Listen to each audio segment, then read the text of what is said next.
नमस्ते। अर्कवंश चैनल में आपका स्वागत है। हम संक्षेप में वाल्मीकि रामायण की कथा सुन रहे हैं। पिछले भाग में हमने देखा राक्षस तथा वानरों का भयंकर संग्राम हुआ। हनुमान ने धूम्राक्ष और अकंपन का, अंगद ने वज्रदंष्ट्रा का और वानरों के सेनापति नील ने राक्षसों के सेनापति प्रहस्त का वध किया। फिर रावण स्वयं युद्ध भूमि में आया। ब्रह्मदेव ने दी हुई शक्ति से लक्ष्मण को मूर्छित किया। हनुमान लक्ष्मण को उठाकर सुरक्षित स्थान पर ले गए। अब आगे। हनुमान ने श्री राम को अपने पीठ पर बैठकर रावण से युद्ध करने की विनती की। श्री राम और रावण आमने सामने आ गए। पहले के वैर का स्मरण करके रावण ने श्री रघुनाथ जी का वाहन बने हुए वायुपुत्र हनुमान को अत्यंत घायल कर दिया, परंतु अपने स्वाभाविक तेज से हनुमान विचलित नहीं हुए। हनुमान को रावण ने घायल कर दिया है, ये देखकर महातेजस्वी श्री राम ने रावण को घायल किया, उसका सारथी तथा घोड़े मार दिए, धनुष तोड़ा तथा मुकुट भी विदीर्ण किया। जो राजा रावण वज्र और अश्नि के आघात से भी कभी क्षुब्ध एवं विचलित नहीं हुआ था, वही वीर उस समय श्री राम के बाणों से घायल होकर अत्यंत आर्त एवं कंपित हो उठा और उसके हाथ से धनुष छूटकर गिर पड़ा। रावण थक गया है, ये देखकर श्री राम ने उसे लंका लौटकर विश्राम करके कल पुनः रथारूढ़ होकर युद्ध भूमि में आने के लिए कहा। श्री राम से पराभूत होकर, अत्यंत व्याकुल होकर रावण लंका में लौटा। उसका अभिमान चक्काचूर हुआ था। श्री राम के बाण जैसे ब्रह्मदंड के प्रतीक थे। सिंहासन पर बैठकर वो विचार करने लगा, मैंने जो घोर तपस्या की थी वो सारी व्यर्थ हो गई ऐसा लगता है। आज एक मनुष्य मात्र ने मुझे पराभूत किया है। ब्रह्मदेव ने मुझे कहा था कि तुम्हें मनुष्य से भय प्राप्त होगा। वो वचन अब सफल होगा ऐसा दिखाई देता है। पूर्व काल में अनरण्य ने मुझे श्राप दिया था कि उसी के वंश में उत्पन्न हुआ एक श्रेष्ठ पुरुष मेरा पुत्रों सहित वध करेगा। वही एक दाशरथी राम होगा और वेदवती ही सीता के रूप में प्रकट हुई होगी। इसी तरह उमा, नंदीश्वर, रंभा और वरुण कन्या ने भी जैसा जैसा कहा था वैसा ही परिणाम मुझे प्राप्त हुआ है। ये शाप ही मुझ पर भय अथवा संकट लाने में कारण हुए हैं।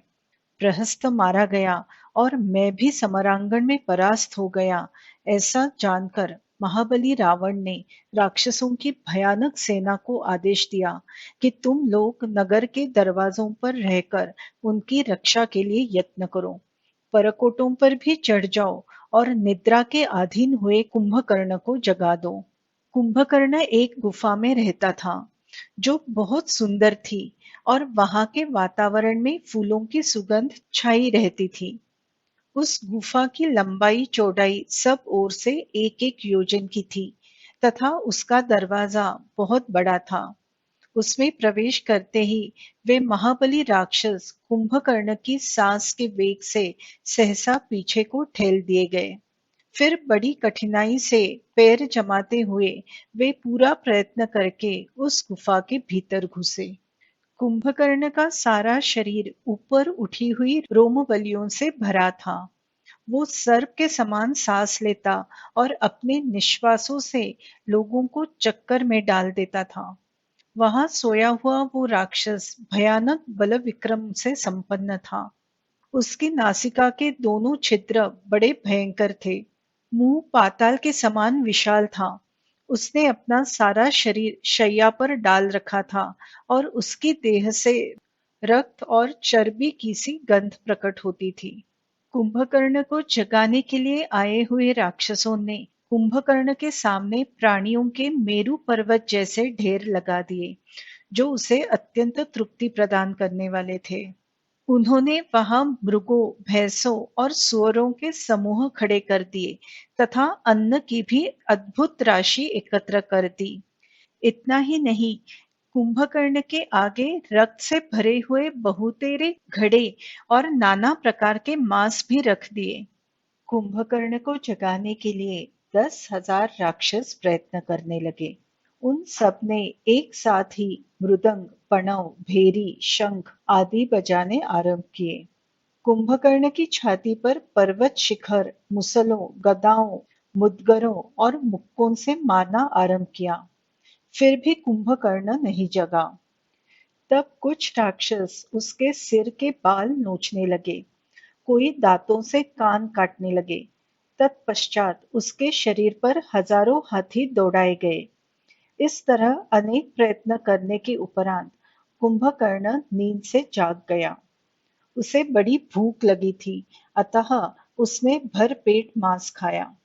फिर राक्षसों ने उसे राज्य पर आया हुआ संकट निवेदन किया और राक्षसराज रावण ने आपको मिलने के लिए बुलाया है, ऐसा कहा। कुंभकर्ण रावण से मिलने उसके भवन में आने लगा। उस विशालकाय राक्षस को देखकर वानर सेना भयभीत हुई। श्री राम ने विभीषण को उसका परिचय पूछा। विभीषण कुंभकर्ण का महिमा कथन करने लगा। जिसने युद्ध में वैवस्वत यम और देवराज इंद्र को भी पराजित किया था, वही ये विश्रवा का प्रतापी पुत्र कुंभकर्ण है। इसके बराबर लंबाई का दूसरा कोई राक्षस नहीं है। अन्य राक्षसों का बल वरदान से प्राप्त हुआ है, परंतु कुंभकर्ण स्वभावतः महाबलवान और तेजस्वी है। बाल्यावस्था में ही इसने कई हजार प्रजाजनों को भक्षण किया था। तब भय से पीड़ित होकर देवता इंद्र की शरण में गए। इंद्र ने वज्र से कुंभकर्ण को घायल किया। तदनंतर कुपित हुए महाबली कुंभकर्ण ने इंद्र के ऐरावत के मुख से एक दांत उखाड़ लिया और उसी से देवेंद्र की छाती पर प्रहार किया। तत्पश्चात इंद्र के साथ सारे देवता ब्रह्मदेव के पास गए और उनसे कहा कि यदि ये ऐसे ही प्रजा को भक्षण करते रहा तो शीघ्र ही सारा जग शून्यवत बनेगा। इंद्र की ये बात सुनकर पितामह ब्रह्मा ने सब राक्षसों को बुलाया और कुंभकर्ण से भी भेंट की। कुंभकर्ण को देखते ही स्वयंभू प्रजापति थर्रा उठे। फिर अपने को संभालकर वे उस राक्षस से बोले, कुंभकर्ण, निश्चय ही इस जगत का विनाश करने के लिए ही विश्रवा ने तुझे उत्पन्न किया है। अतः मैं शाप देता हूं, आज से तू मुर्दे के समान सोता रहेगा। ब्रह्मा जी के शाप से अभिभूत होकर वो रावण के सामने ही गिर पड़ा। इससे रावण को बड़ी घबराहट हुई और उसने कहा, हे प्रजापति, अपने द्वारा लगाया और बढ़ाया हुआ सुवर्ण रूप फल देने वाला वृक्ष फल देने के समय नहीं काटा जाता है। ये आपका नाती है, इसे इस प्रकार शाप देना कदापि उचित नहीं है। आपकी बात कभी छूटी नहीं होती, इसलिए अब इसे सोना ही पड़ेगा, इसमें संशय नहीं है। परंतु आप इसके सोने और जागने का कोई समय नियत कर दें। रावण का ये कथन सुनकर ब्रह्मा जी ने कहा, ये 6 मास तक सोता रहेगा और एक दिन जगेगा। उस एक दिन ही ये वीर भूखा होकर पृथ्वी पर विचरेगा और प्रज्वलित अग्नि के समान मुंह फैलाकर बहुत से लोगों को खा जाएगा।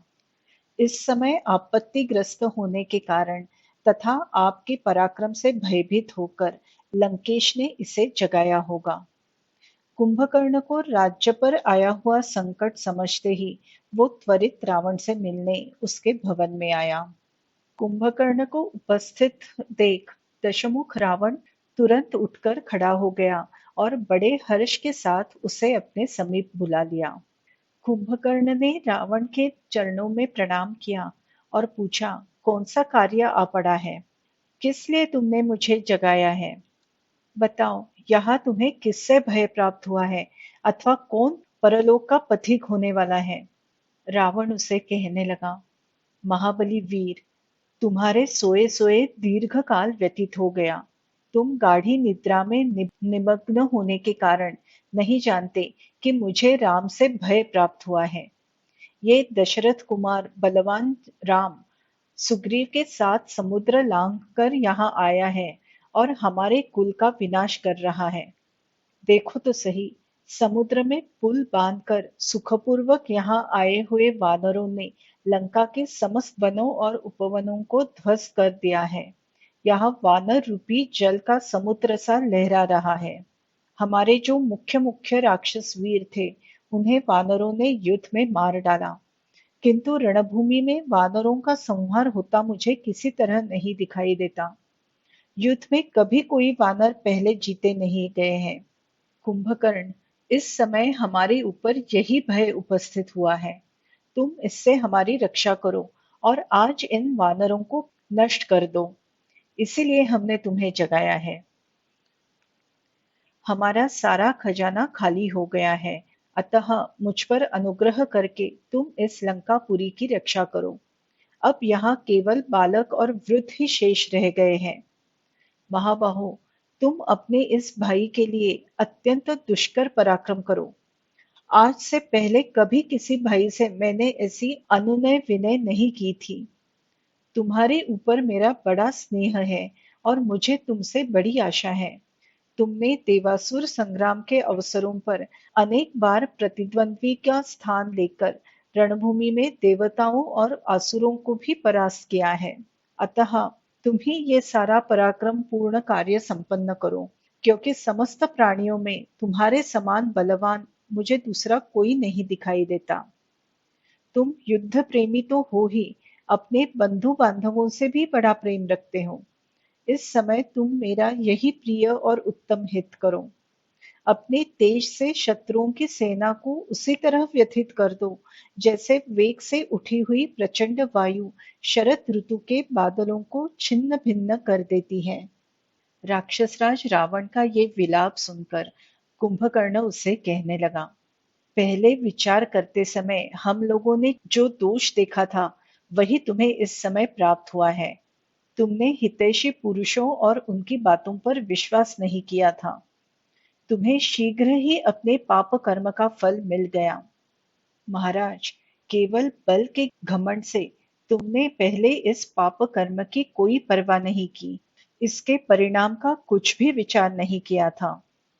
जो ऐश्वर्य के अभिमान में आकर पहले करने योग्य कार्यों को पीछे करता है और पीछे करने योग्य कार्यों को पहले कर डालता है, वो नीति तथा अनीति को नहीं जानता।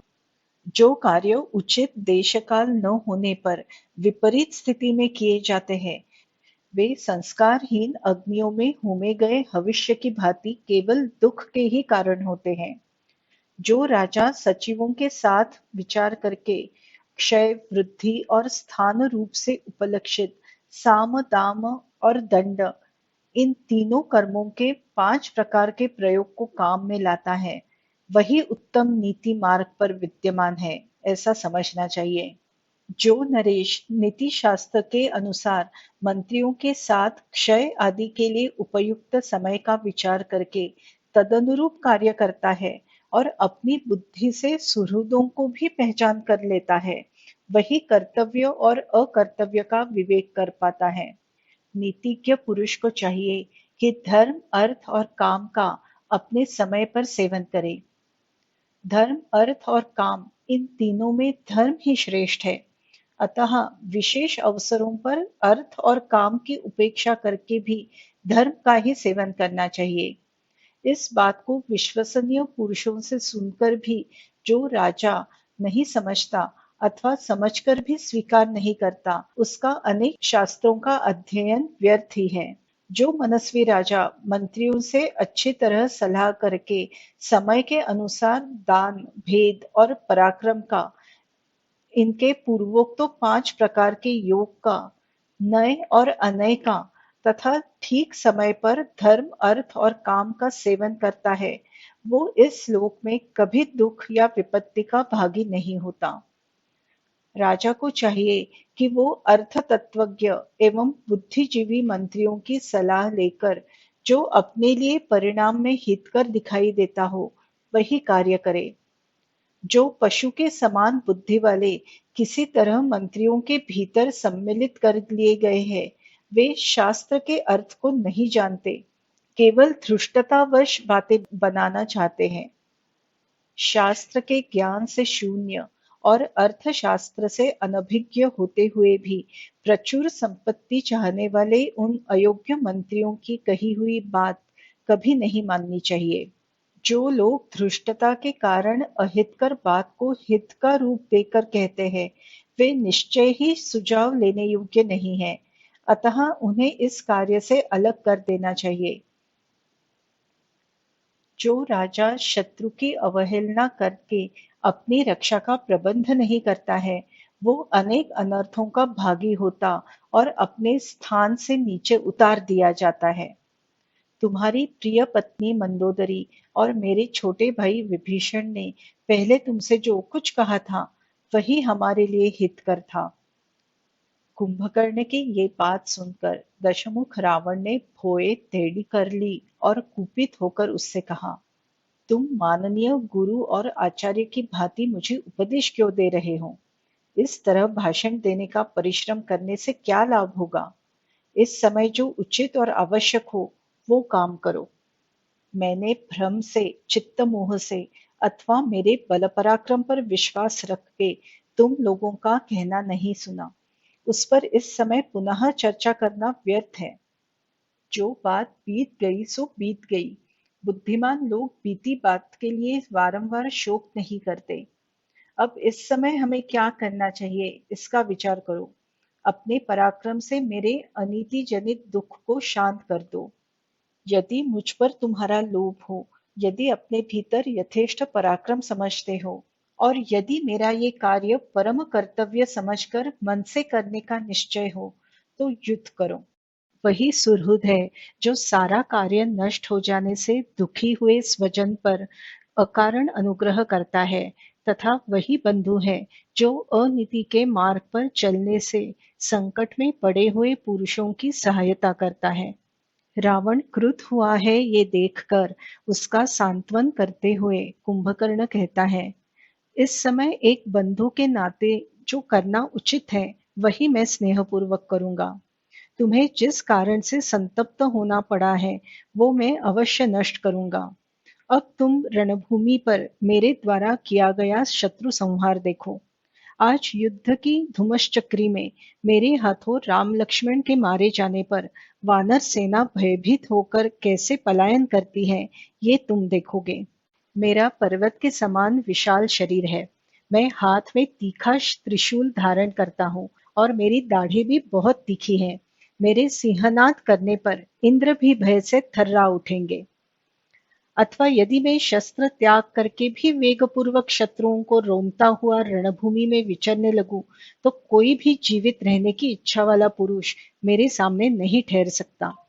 मैं न तो शक्ति से, न गदा से, न तलवार से और न पैन बाणों से ही काम लूंगा।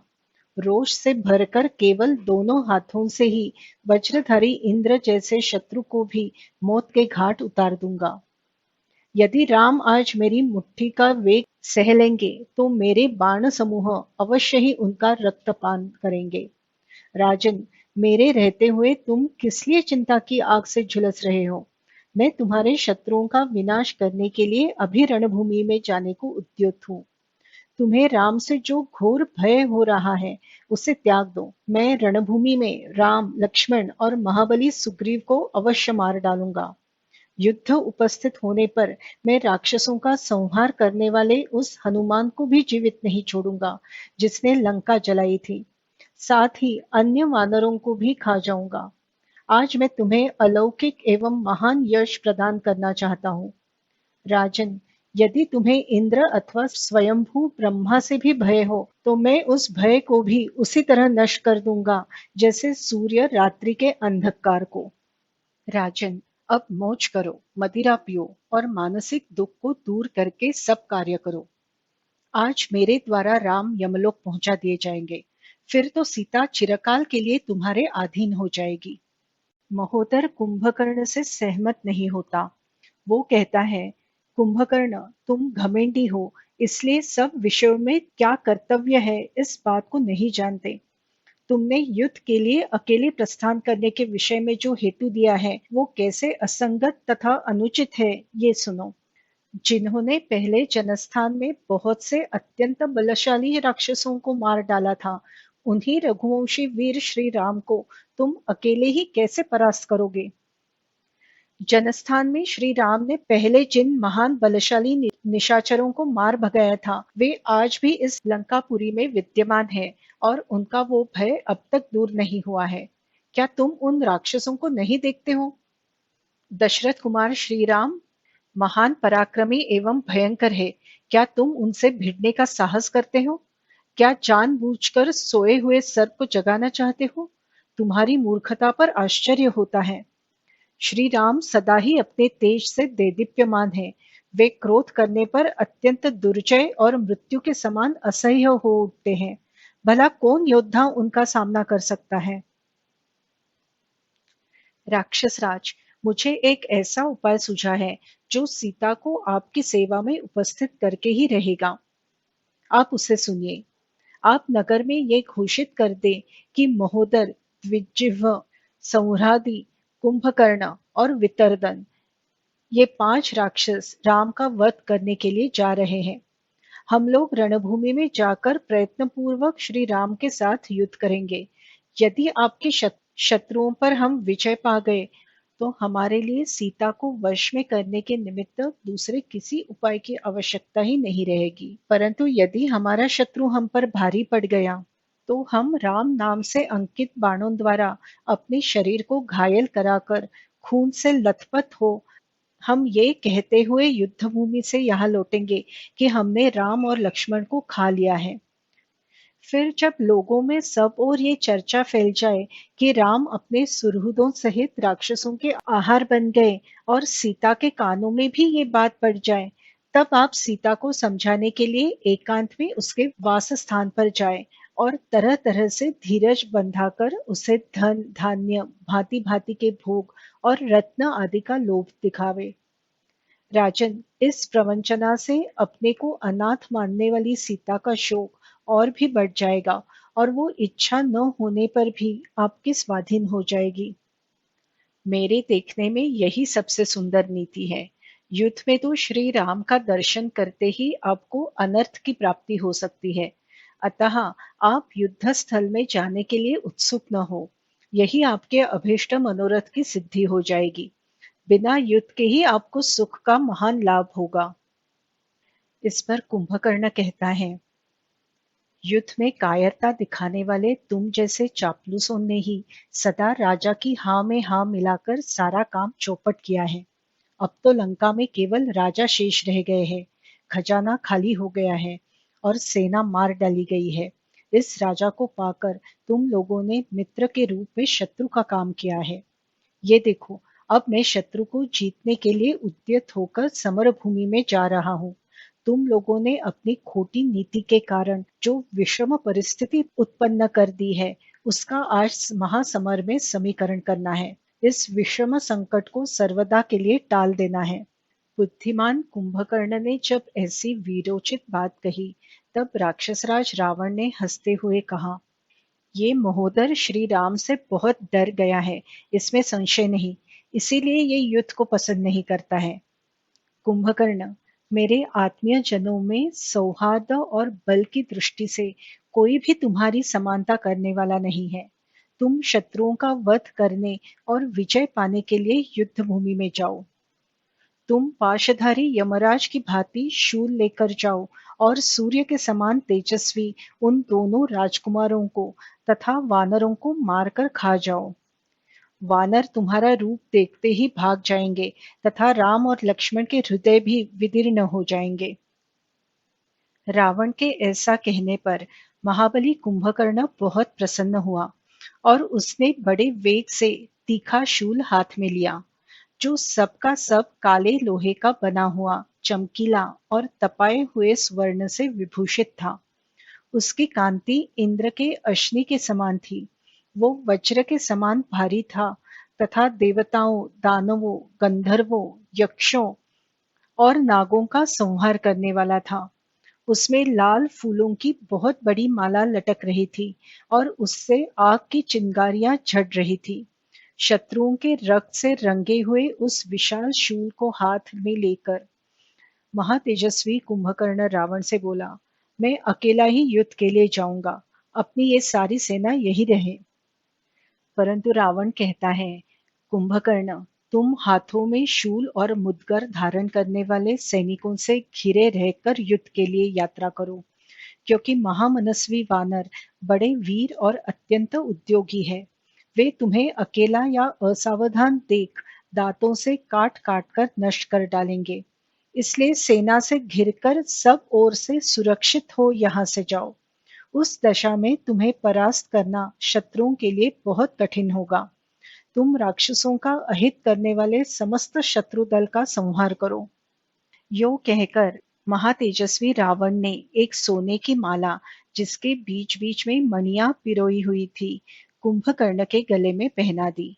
बाजूबंद, अंगूठियां, अच्छे अच्छे आभूषण और चंद्रमा के समान चमकीला हार, इन सबको उसने महाकाय कुंभकर्ण के अंगों में पहनाया। उतना ही नहीं, रावण ने उसके विभिन्न अंगों में दिव्य सुगंधित फूलों की मालाएं भी बंधवा दी और दोनों कानों में कुंडल पहना दिए। सोने के अंगद, केयूर और पदक आदि आभूषणों से भूषित तथा घड़े के समान विशाल कानों वाला कुंभकर्ण प्रज्वलित अग्नि के समान प्रकाशित हो उठा। तदनंतर कुंभकर्ण की छाती में एक सोने का कवच बांधा गया, जो भारी से भारी आघात सहन करने में समर्थ, अस्त्र शस्त्रों से अभेद्य तथा अपनी प्रभा से विद्युत के समान देदीप्यमान था। उसे धारण करके कुंभकर्ण संध्या काल के लाल बादलों से संयुक्त गिरिराज अस्ताचल के समान सुशोभित हो रहा था। अपने भाई को हृदय से लगाकर उसकी परिक्रमा करके उस महाबली वीर ने उसे मस्तक झुकाकर प्रणाम किया। तत्पश्चात वो युद्ध के लिए चला।